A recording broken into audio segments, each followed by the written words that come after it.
तो दोस्तों आज हम समझेंगे कॉलम का जो रिइंफोर्समेंट प्रोवाइड किया जाता है उसका राइट वे क्या है और किस तरीक़ा से प्रोवाइड किया जाता है। मैं इसके बारे में आज 2-3 पार्ट्स को सेक्शंस काटे हैं, उसके बारे में आज हम समझने वाले हैं। तो पहले हम जॉगल की ओर चलते हैं। तो जॉगल अगर कॉलम कभी भी आप देखे होंगे तो एक सरिया का जो लेंथ है 12 मीटर आता है। तो 12 मीटर का डायरेक्ट सरिया नहीं खड़ा कर सकते, इसके लिए आपको कट कर सरिया डालना है। तो कहीं ना कहीं आपको लैपिंग तो प्रोवाइड करना ही पड़ेगा। एक सरिया दूसरे सरिया से कनेक्ट करने की प्रक्रिया को लैपिंग कहते हैं।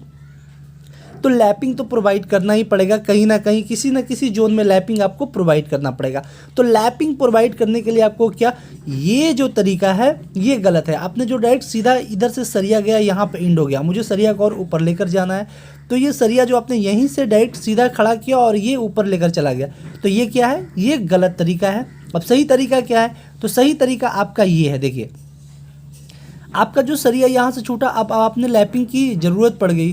तो लैपिंग की जब ज़रूरत पड़ गई तो आपको एक सरिया लेना है, कट करना है। अब पहले ही सरिया में से एंगल बना देना है 6D, मतलब जितना डायक आपका सरिया है उसको 6D से मल्टीप्लाई करके 6D से मल्टीप्लाई करके आपका ये एंगल बन जाएगा। और ये एंगल बनाने के बाद आपको ये सरिया प्रोवाइड करना है, उसके बाद बाइंडिंग वायर से इसे बांध देना है। तो ये आपका क्या है, राइट वे है। ठीक है, ये राइट वे हो गया। अब हम समझते हैं लैपिंग लेंथ को लेकर। तो लैपिंग लेंथ तो आपको यही एंगल से ही बनाना है, डायरेक्ट सीधा नहीं रखना है। तो लैपिंग लेंथ क्या होना चाहिए, एक दूसरे सरिया से कनेक्ट करने के लिए, जैसे कि लैपिंग का लेंथ जो है वो आपका 40D या 30D या 20D नहीं होना चाहिए।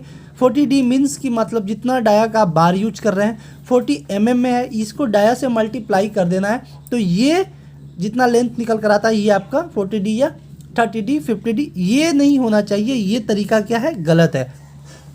लैपिंग का जो लेंथ होना चाहिए वो आपका 50D से कम नहीं होना चाहिए, मतलब कि 50 डाया ऑफ बार से कम नहीं होना चाहिए। सपोज माना कि अगर आपका 20 mm का सरिया कॉलम में प्रोवाइड करना है, तो 20 mm को 50 से अगर मल्टीप्लाई करते हैं तो आपका 1000 mm, मतलब यहाँ से यहाँ तक इसका लेंथ आना चाहिए, ना कि आपका 20 चौके 80 800 mm। 800 mm बिल्कुल नहीं, या 700 mm या 600 mm या 1200 mm, ज़्यादा भी नहीं लेना, नहीं कम लेना है। आपको प्रॉपरली इससे 50D से प्रोवाइड करना है आपको लैपिंग लेंथ। तो मैं उम्मीद करता हूँ ये समझ गए। अब हम चलते हैं डायरेक्ट स्टीरअप की तरफ। तो अब स्टीरअप की तरफ चलते हैं। तो स्टीरअप जिसे रिंग कहते हैं, कॉलम में आपने देखा होगा बांधा हुआ, विदाउट स्टीरअप के आप कॉलम नहीं लगा सकते। तो पहले सरिया खड़ा करके एक बांधा जाता है बीच में रिंग। तो रिंग जो आप, अगर आपका मैसन्स हो गए वो अगर इसको बनाते हैं, मोड़ते हैं, तो ये डायरेक्ट कभी कभी ऐसे ही आपने देखा होगा कि आपके घर में ऐसे ही इधर मोड़ दिया, एक इधर मोड़ दिया, हो गया। तो ये बिल्कुल नहीं होना चाहिए, क्योंकि ये जो आपने स्टीरअप दिया उसमें इसमें डायरेक्ट निकलने की चांसेस होते हैं। तो ये एकदम नहीं होना चाहिए।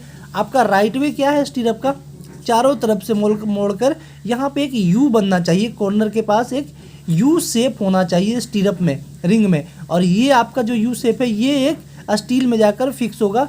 तो ये आपका राइट वे है, ठीक है, स्टीरअप बनाने का।